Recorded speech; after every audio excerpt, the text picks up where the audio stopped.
তাকে সিবিআই তদন্তের উপর স্থগিতাদেশ দিল সে সর্বোচ্চ আদালত। দেখুন, সুপ্রিম কোর্টে এসএসসির যে মামলা, নিয়োগ মামলা যেটি চলছে, তাতে যে সিবিআই তদন্ত, যে পদগুলি নিয়ে সেই সিবিআই তদন্তে আপাতত স্থগিতাদেশ দিয়েছে মহামান্য সুপ্রিম কোর্ট। আগামী সোমবার পরবর্তী শুনানি।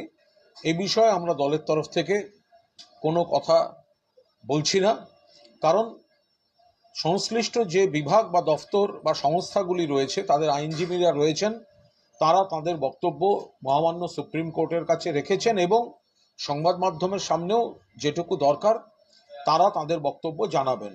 পুরোটাই একটা আইনি প্রসেস, বিচারাধীন বিষয়।